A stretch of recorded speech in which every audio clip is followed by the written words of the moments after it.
Hello students, today in this video I'll teach you the chapter electricity in physics second part of class 10th। पिछले video में मैंने आपको charges के बारे में बताया, इलेक्ट्रिसिटी, चार्जेस और इलेक्ट्रिक करंट के बारे में बताया। इलेक्ट्रिक करंट एक और यहां एक नया पॉइंट आता है कि इलेक्ट्रिक करंट कहां होकर के मेजर करता है।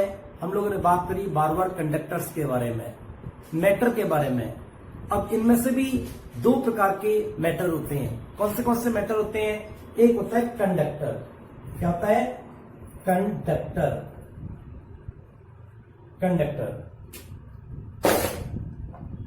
और एक होता है इंसुलेटर, INSULATOR। अब कंडक्टर क्या है और इंसुलेटर क्या है? द मटेरियल या फिर सब्सटेंस बोल सकता हूं, substance through which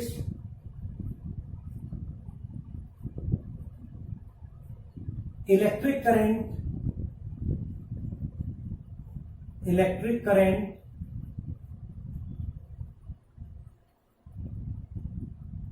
can pass या flow are called materials or substances are called conductors। Example: silver, copper, aluminium।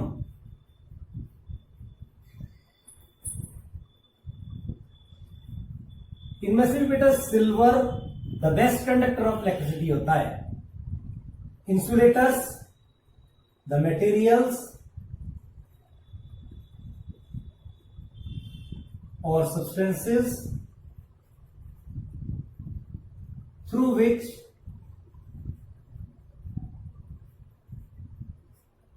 electric current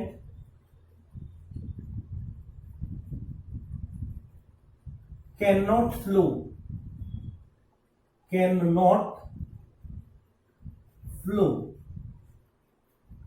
are called insulators। Example: rubber, dried wood and plastic etc। यदि अब आपको पता चल गया कि जिन मटेरियल्स में होकर करंट फ्लो कर सकता है उनको कंडक्टर, और जिनमें होकर करंट फ्लो नहीं कर सकता उनको हम लोग इंसुलेटर्स बोलते हैं।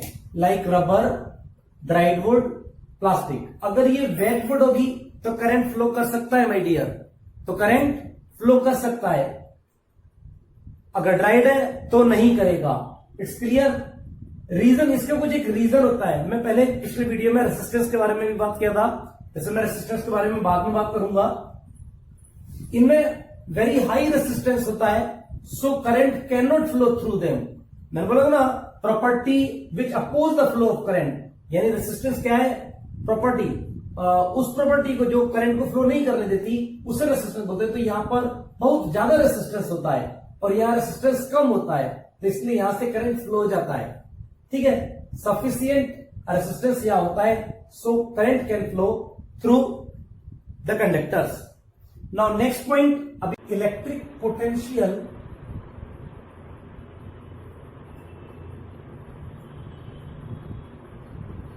अब ये पोटेंशियल, इलेक्ट्रिक पोटेंशियल क्या है, मैं पोटेंशियल के बारे में बताऊंगा। आप लोगों को ये जानना पहचाना वर्ड लग रहा होगा। पोटेंशियल एनर्जी और काइनेटिक एनर्जी के बारे में आप ऑलरेडी पढ़ चुके हैं इन 9th standard.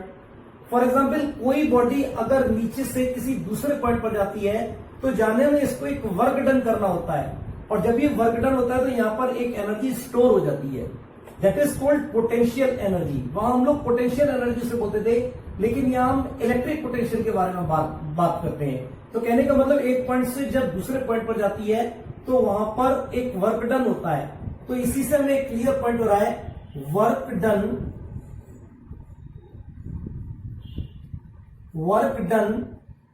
In moving a unit charge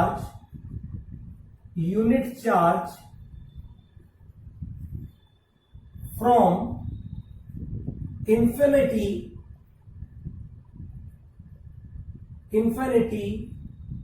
to the point is called electric potential।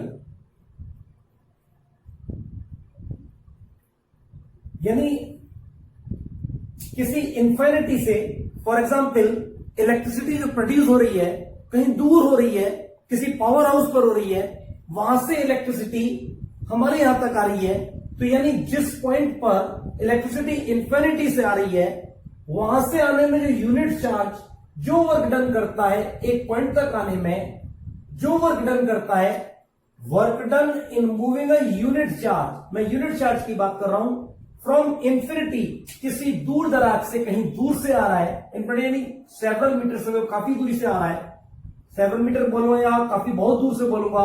For example किसी पावर हाउस से इलेक्ट्रिसिटी आ रही है, तो वहां से यूनिट चार्ज इंफिनिटी से किसी पॉइंट तक आने में जो वर्क डन करता है, that is called electric potential. अब बात आती है, what do you mean by potential difference. बेटा ये अक्सर करके पेपर में पूछ लिया जाता है, क्या पूछ लिया, पोटेंशियल डिफरेंस। ये पोटेंशियल डिफरेंस है क्या चीज, इसे हम लोग शॉर्ट में पीडी बोल देते हैं, पोटेंशियल डिफरेंस, या फिर इसी को हम लोग बोलते हैं वोल्टेज। यानी ये वोल्टेज बहुत इंपॉर्टेंट टॉपिक है, अक्सर करके हम लोगों को पूछ लिया जाता है, लेकिन ये बहुत टफ डेफिनेशन नहीं है, बहुत इजी है। देखिए यहीं से इसको लिखना है, सिर्फ पूरा यही डेफिनेशन है, यानी पोटेंशियल और डिफरेंस क्रिएट हो रहा है। तो फिलहाल बात करते हैं work done in moving a unit charge, वहां भी यूनिट चार्ज था, यहां भी यूनिट चार्ज है, यूनिट चार्ज फ्रॉम, अभी यहां इंफिनिटी था, यहां बोला from one point two the other point is called potential difference. इसे बोलते हैं हम लोग पोटेंशियल डिफरेंस। ये पोटेंशियल डिफरेंस वही हम लोग बोलते हैं वोल्टेज।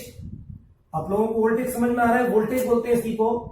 यानी देखो इसको और अच्छी तरीके से समझ सकते हैं, हम लोग कोई बाजार से एक वायर खरीद के लाते हैं, एक कंडक्टर खरीद के लेके आते हैं। अभी क्या इसके अंदर इलेक्ट्रिक करंट है भाई, अभी ये किसी सर्किट से कनेक्टेड नहीं है, कोई भी सर्किट से नहीं जुड़ा हुआ है, सर्किट कंप्लीट नहीं हो रहा है, तो क्या इसके अंदर करंट है? हम बोलेंगे नो, इसके अंदर करंट नहीं है, बाजार से तार खरीद के लाए, इसमें कोई करंट नहीं है। अच्छा ये कंडक्टर तो है, वायर है तो कंडक्टर तो है, तो कॉमन सी बात है कि ये एटम्स से मिलकर बना होगा, और एटम्स के अंदर आपको मालूम है इलेक्ट्रॉन प्रोटॉन्स होते हैं, और आउटर मोस्ट शेल्स यानी इसकी शेल्स में कौन होते हैं? इलेक्ट्रॉन। इलेक्ट्रॉन्स क्या काम करते हैं? वो फ्री रहते हैं। जितने भी मेटल्स होते हैं बेटा, उन सब में इलेक्ट्रॉन्स कैसे रहते हैं? फ्री रहते हैं। लेकिन ये इलेक्ट्रॉन्स करते क्या है भाई? ये हियर एंड देयर मूविंग करते रहते हैं। कोई इलेक्ट्रॉन इधर जा रहा है, कोई इलेक्ट्रॉन इधर जा रहा है, कोई इलेक्ट्रॉन इधर जा रहा है, कोई इलेक्ट्रॉन इधर जा रहा है, कोई इलेक्ट्रॉन इधर जा रहा है, कोई इलेक्ट्रॉन इधर जा रहा है। सबका डायरेक्शन अलग अलग रहता है। मैं एरो बना के दिखा रहा हूं, ये इलेक्ट्रॉन्स के बारे में बात कर रहा हूं मैं, ठीक है। इलेक्ट्रॉन्स जगह जगह पर मैंने ई लिख दिया है, जिससे आप लोग समझ सकते हैं इलेक्ट्रॉन है, कोई नीचे कोई ऊपर। सेम है, इसके लिए एक बड़ा अच्छा एग्जाम्पल मैं बोल सकता हूं कि जैसे कि किसी क्लास में अगर टीचर ना पहुंचे तो स्टूडेंट क्या करते हैं? वो वॉन्डरिंग करते हैं हियर एंड देयर। कोई इसके पास जा रहा है, कोई उसके पास जा रहा है, यानी जहां मर्जी आए वहां जाते हैं, क्योंकि उनको कोई रोकने वाला नहीं है। अगर क्लास में मॉनिटर पावरफुल है तो बच्चे रुक भी जाते हैं, और अगर मॉनिटर भी थोड़ा सा सुस्त है तो फिर नहीं मानते, वो भी ऐसे ही इलेक्ट्रॉन की तरह मूविंग करते हैं, नहीं मानते। पर लेकिन अगर कोई यहां फोर्स मिले, अगर कोई मॉनिटर या फिर कोई क्लास कोई टीचर आ जाते हैं, तो क्या हम लोग अपने भी सीट पर भागने लगते हैं, और फिर जब वो टीचर पढ़ाने लगते हैं तो सब लोगों का कहां ध्यान जाता है, बोर्ड के ऊपर, कि टीचर आखिर क्या पढ़ा रहे, कोई इंपॉर्टेंट टॉपिक ना चला जाए। अब वही पॉइंट मैं यहां पर बात करूंगा इलेक्ट्रॉन्स के लिए। इलेक्ट्रॉन्स को मैंने वही नोटोरियस स्टूडेंट्स बता दिया, यानी ये here and there in the absence of teacher घूम रहे हैं। अभी यहां पर बात करते हैं, हम लोगों ने एक कंडक्टर है, वही कंडक्टर है, इसके अंदर इलेक्ट्रॉन्स मूव कर रहे हैं हियर एंड देयर, और इसको अभी हमने एक बैटरी के साथ कनेक्ट कर दिया। अब बैटरी क्या होता है भाई, ये सेल है, यहां पर ये पॉजिटिव और ये नेगेटिव, इसके साथ एक और सेल जोड़ दिया, यानी नेगेटिव वाले में पॉजिटिव वाला पोर्शन जोड़ दिया, और फिर ये नेगेटिव आ गया, नेगेटिव में फिर दूसरे सेल का पॉजिटिव जोड़ दिया, 3 सेल लगा दिए मैंने। क्लियर, ये नेगेटिव बैटरी बन गई है, इसको बी से डिनोट कर दिया। बैटरी क्या होता है, combination of cells, combination of cells is called battery. इसको बैटरी बोला। अब बैटरी से क्या मिला, वोल्टेज मिले। क्या मिले, वोल्टेज मिले। और वोल्टेज को हम लोग क्या बोलते हैं, पोटेंशियल डिफरेंस, यानी इनके बीच में एक पोटेंशियल डिफरेंस होता है। ये पोटेंशियल डिफरेंस क्या करता है, एक प्रकार का फोर्स लगाता है, इस कंडक्टर के ऊपर फोर्स लगाता है। कौन सा फोर्स लगाता है बेटा, फोर्स लगाता है ईएमएफ, एक फोर्स लगाता है ईएमएफ, इलेक्ट्रोमोटिव फोर्स। क्या बोलते हैं इसको, इलेक्ट्रो। हमने यहां देखा ईएमएफ, इलेक्ट्रोमोटिव फोर्स जैसे ही लगा, यहां पर जैसे ही इसका सर्किट कंप्लीट हुआ, हमने यहां स्विच ऑन कर दिया, तो यहां से क्या हुआ, वोल्टेज, दोनों के बीच में एक पोटेंशियल डिफरेंस लगा, 2 पॉइंट्स के बीच में एक पोटेंशियल डिफरेंस लगा। ठीक है, जो पोटेंशियल डिफरेंस लगा यानी एक फोर्स लगा, उससे ये सारे इलेक्ट्रॉन्स अब एक ही डायरेक्शन में मूव करने लगे।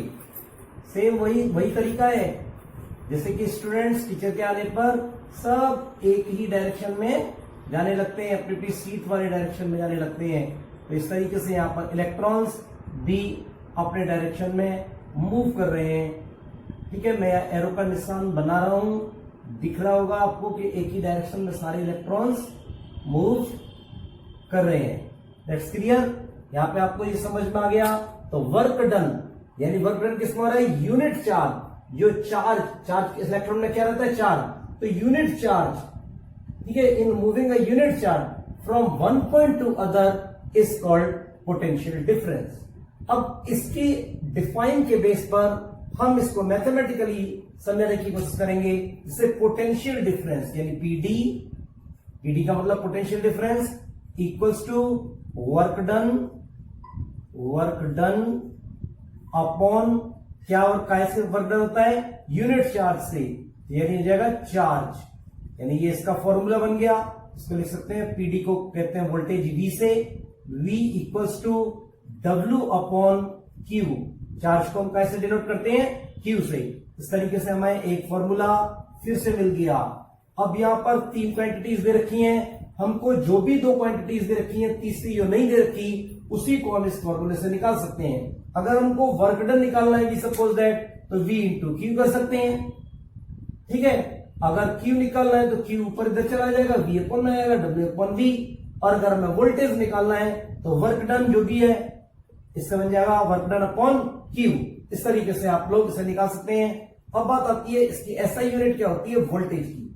वोल्टेज की एसआई यूनिट बेटा होती है SI unit of potential difference, या फिर कह सकता हूं वोल्टेज। वोल्टेज की कितना होता है, वो होती है वोल्ट, इज वोल्ट। बेटा यहां पर साइंटिस्ट को हम ऑनर देने के लिए इसकी क्या होता है, वोल्ट इसकी एसआई यूनिट माना गया है।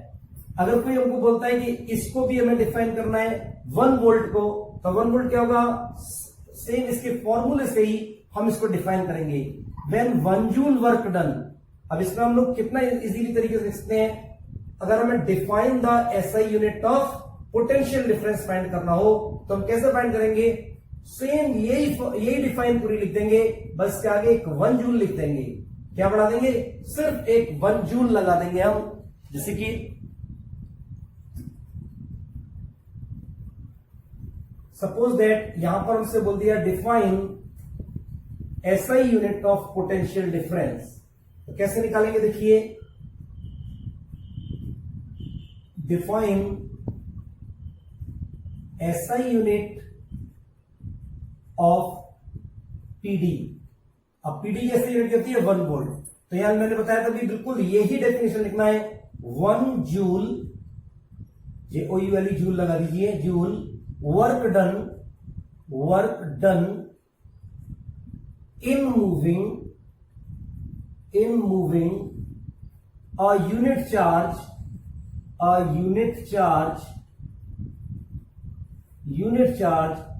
from one point to other point to other point। 1 joule work लगाया है, बस मैंने एक 1 जूल आगे लगाया है। Other point is called point is 1 volt. क्या बोलेंगे, इज 1 वोल्ट। वोल्ट इसकी एसआई यूनिट होती है, और वोल्ट एसआई यूनिट क्यों है, क्योंकि इनके साइंटिस्ट को ऑनर देने के लिए हमने इसके एसआई यूनिट को वोल्ट माना। अब मेन नेक्स्ट टॉपिक आता है कि ये पोटेंशियल डिफरेंस हम मेजर कैसे करते हैं। वो हम लोग करते बेटा, एक डिवाइस होता है जिससे मैंने करंट को मेजर करने के लिए डिवाइस बताया था, आपको पता होगा, एमीटर। इसी तरीके से यहां भी एक डिवाइस होता है, वो डिवाइस है वोल्ट मीटर। क्या है, वोल्ट मीटर। क्या होता है, it is a device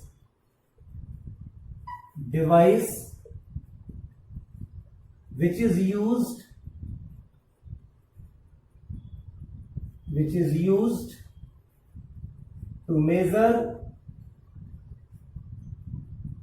potential difference. जो पोटेंशियल डिफरेंस को मेजर करने के काम में आता है उसे हम लोग बोलते हैं, उस डिवाइस को बोलते हैं वोल्ट मीटर डिफरेंस। ये भी आपने बेटा देखा होगा, जिससे कि मैंने एमीटर को बताया था, आप समरसेबल के पैनल में 2 मीटर्स देखते हैं। मैंने एक एमीटर दिखाया था आपको, इसी तरीके से एक और मीटर होता है जिसे वोल्ट मीटर कहते हैं। 0 1 2 3 4 1 2 3 4, ये 100,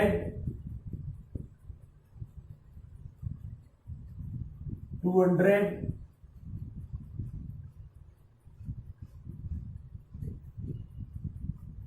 300 और 400। यहां इस पर V लिखा रहता है, इस पर भी एक निडल बनी रहती है, यानी 100 वोल्ट शो कर रहा है ये। इसमें भी बेटा लीस्ट काउंट मेजर करने के लिए आ जाता है, लीस्ट काउंट। जैसे मैंने एमीटर वाले में लीस्ट काउंट पढ़ाया था, यहां भी लीस्ट काउंट निकालने के लिए आ जाता है। Very simple. अब यहां पर 0 to 100, 100 to 200, कितने का डिफरेंस है, 100 का, तो 100 ऊपर लिखेंगे। और इसके अंदर कितने डिवीजन दे रखे हैं, 10, वहां भी 10 दे रखे थे, अपॉन 10 कर देते हैं। वहां हमने 0 हटा के पॉइंट लगाया था, यहां पर 0 से 0 कट गया और वैल्यू आ गई मेरे पास 10 वोल्ट। यानी कि 10 वोल्ट, यानी एक लीस्ट काउंट की वैल्यू कितनी है यहां पर, 10 वोल्ट। आपके समझ में आ गया होगा। अब एक और नया बात, वोल्ट मीटर की बात क्लियर हो गई आपको। ये अपने से एक और बात बता दूं, जो एमीटर्स होते हैं उनके अंदर जो वैल्यूज होती हैं वो कम होती हैं, जैसे 1 2 3 4। लेबोरेटरीज में हम देखते हैं तो वो 1 2 3 4 एमीटर में आती हैं, और अगर हम समरसेबल के पैनल में देखेंगे तो 10 20 30 इस तरीके से आपको मिलेंगी। That's clear. और लेबोरेटरी में देखेंगे तो वहां पे 1 2 3, और अगर लेबोरेटरी के वोल्ट मीटर में भी देखेंगे तो वहां 100 200 300 इस तरीके से हमको या फिर 10-20 इस तरीके से दिखाई देंगी। थोड़ा बड़ी यूनिट्स जो होती हैं वो वोल्ट मीटर में होती हैं ज्यादातर, और एमीटर में छोटी यूनिट्स होती हैं। अब दूसरा पॉइंट, वोल्ट मीटर हैज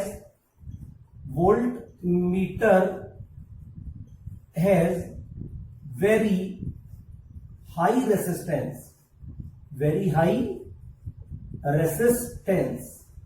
इसका रेसिस्टेंस कैसा है? वेरी हाई है। जब वेरी हाई रेसिस्टेंस से क्या करते हैं? So it is connected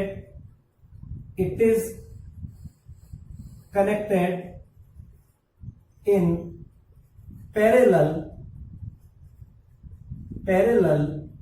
in the circuit. तो ये कैसा लगाया जाता है? ये parallel in the circuit.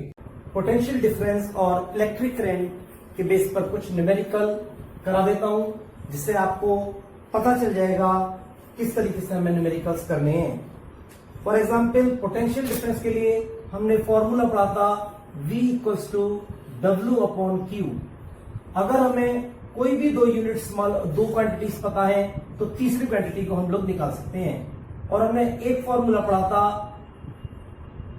I = Q/T। इसमें से भी अगर हमें कोई भी दो क्वांटिटीज पता है तो हम तीसरी क्वांटिटी को निकाल सकते हैं। जैसे मैं पहला एक क्वेश्चन बताता हूं, how much work is done. पहला क्वेश्चन बताता हूं मैं, how much work is done in moving a charge of 2 coulomb. यानी मेरे को दिया 2 कूलम चार्ज दे दिया from a point at 118 volt to a point at 128 volt. यानी पीडी याद रखा है मेरे को। सबसे पहली बात 128 वोल्ट डिफरेंस निकालना है। दूसरे पॉइंट पर दे रखा है, पहले पॉइंट दे रखा है 118 वोल्ट, तो पोटेंशियल डिफरेंस निकाला जाएगा 10 वोल्ट। क्लियर? दूसरा मेरे को चार्ज कितना दे रखा है, यहाँ पर 2 कूलम दे रखा है। तो कॉमन सी बात है, मैं ये वाला फॉर्मूला पुट करूंगा। पहला क्वेश्चन करके दिखा रहा हूं। तो वोल्ट V वोल्टेज Q, ये फॉर्मूला है। अब यहां से मेरे को क्या क्या चीज मालूम है? एक तो पोटेंशियल डिफरेंस मालूम है जो 10 लिख दूंगा। वर्क डन मुझे पता नहीं, वो मुझे फाइंड आउट करना है। Q मुझे पता है 2 कूलम, इससे इसके साथ मल्टीप्लाई करूंगा, कुछ नहीं तो परवान है, तो ये आ जाएगा 2 इसके साथ मल्टीप्लाई हो जाएगा, ये 10 वोल्ट है। तो W = 10 × 2 इक्वल्स टू कितना आ जाएगा? 20 जूल। ये वर्क आ जाएगा। अभी मैं सेकंड क्वेश्चन के बाद बात करता हूं। एक और क्वेश्चन है मेरे पास, an electric bulb draws a current of 0.25 ampere. अभी मुझे करंट मालूम है 0.25 एम्पियर। दूसरा मालूम फॉर 20 मिनट्स। टाइम मालूम है मुझे कितना? 20 मिनट्स। अब बेटा एक बात का और ध्यान रखना है कि जो भी हमें कोई भी वैल्यू दे रखी है, अगर एसआई यूनिट में दे रखी है तो नो टेंशन। अगर हमें एसआई यूनिट में नहीं दे रखी तो हमें उसे एसआई यूनिट में बनाना पड़ेगा। जैसे 20 × 60 इक्वल्स टू कितना हो जाएगा? सेकेंड्स में बन जाएगा। ये हो जाएगा 1200 सेकेंड्स। अभी मेरे को क्या निकालना है यहाँ पे? Electric bulb draws a current 0.25 ampere for 20 minutes, calculate the amount of electric charge. अब मेरे को इलेक्ट्रिक चार्ज फाइंड करना है। मेरे पास फॉर्मूला मालूम था I = Q/T। अभी मुझे Q निकालना है, यानी चार्ज निकालना है, तो मैं क्या लिख दूंगा? Q = I × T। ये बन जाएगा ना फॉर्मूला। अब उसके बाद चार्ज निकाल दूंगा। I की वैल्यू मालूम है 0.25 और टाइम मेरे को मालूम है 1200 सेकेंड्स। दोनों का मल्टीप्लाई करूंगा, कितना आंसर आएगा? 30000 दो के बाद पॉइंट, यानी आंसर आ गया 300 कूलम। That's clear.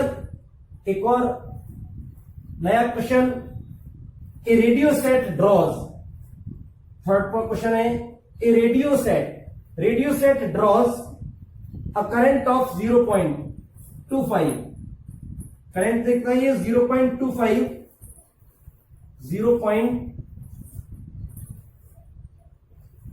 36 एम्पियर। और उसके बाद इसको टाइम लग रहा है 15 मिनट्स का। 15 मिनट्स कॉमन सी बात, ऐसा यूनिट में कन्वर्ट करेंगे इसको। 15 × 60 सेकेंड्स बन जाएगा, और 15 × 90 एक 0 और, यानी ये जाएगा 900 सेकेंड्स।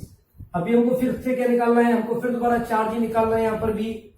ठीक है। इलेक्ट्रिक चार्ज हमें कैलकुलेट करना है, तो फिर वही क्वेश्चन बनेगा Q equals to I into T, और I कितना दे रखा है मेरे को 0.36 इंटू टाइम दे रखा है 900। 2 जीरो है तो ये पॉइंट खत्म हो जाएगा, 9 का सीधा सीधा मल्टीप्लाई कर दो, 9 6 54, 5 कैरी, 9 3 27 और 5 32, 324 कूलम्स। ये थर्ड क्वेश्चन हो गया। फोर्थ क्वेश्चन, अब की बार मेरे को मालूम है कैलकुलेट द पोटेंशियल डिफरेंस। अब की बार मुझे पीडी निकालना है भाई, क्या निकालना है? पीडी निकालना है। Calculate the potential difference between the terminal of battery if 250 joule of work, यहां डब्ल्यू दे रखा है आपकी बार 250 जूल, वर्क दे दिया, वर्क दे दिया नहीं जूल में दिया है, तो क्या दे रखा है? वर्क दे रखा है। पीडी मुझे निकालना है, नहीं वोल्टेज मुझे निकालनी है, ठीक है। Required to transfer 20 coulomb of charge, charge यहां दे दिया मेरे को 20 कूलम। अब सेम फॉर्मूला पुट कर दीजिए, V equals to W upon Q. W कितना दे रखा है? 250 और 20 मेरे को यहाँ चार्ज दे रखा है, 0 से 0 कट गया, और 25 अपॉन 2 और इसको काट देंगे तो 12.5 वोल्टेज पोटेंशियल डिफरेंस मेरे पास निकल के आ गया।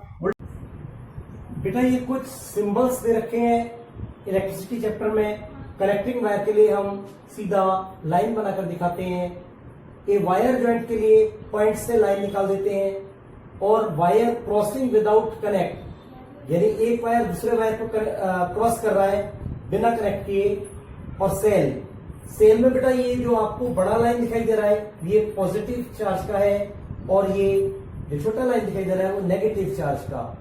और कॉम्बिनेशन ऑफ सेल्स बैटरी आप लोग अच्छी तरीके से जानते हैं, ये रेसिस्टेंस का है, ये ओपन स्विच दो तरीके से बनाते हैं, ठीक है। क्लोज स्विच ये इस तरीके से इसको कनेक्ट कर देते हैं, और या फिर बैटरी के बीच में ये पॉइंट लगा देते हैं, तो ये क्लोज हो जाता है, जब पॉइंट नहीं लगाते तो ओपन हो जाता है।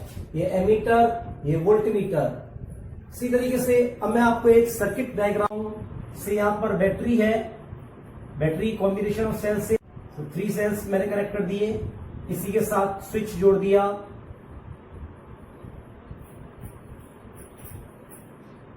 यहां हमने एक एमीटर लगा दिया जो सीरीज में लगा रहता है, मैंने बताया था एक ही वायर के साथ लगा रहता है ये, और जबकि वोल्टमीटर रेसिस्टेंस से दूसरे वायर में लगा रहता है, यानी ये पैरेलल में लगा रहता है।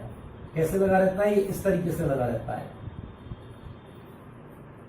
वोल्टमीटर पॉजिटिव नेगेटिव, जैसे ही यहां पर हमने स्विच ऑन करा ये कंप्लीट सर्किट डायग्राम तैयार हो गया, कंप्लीट सर्किट डायग्राम। आगे नेक्स्ट वीडियो में हम आपको बताएंगे। अभी अगर आपको मेरा वीडियो पसंद आया हो तो इसे शेयर करें, ज्यादा से ज्यादा अपने साथियों के साथ शेयर करें, इसे सब्सक्राइब करें, लाइक करें, और ओके बाय।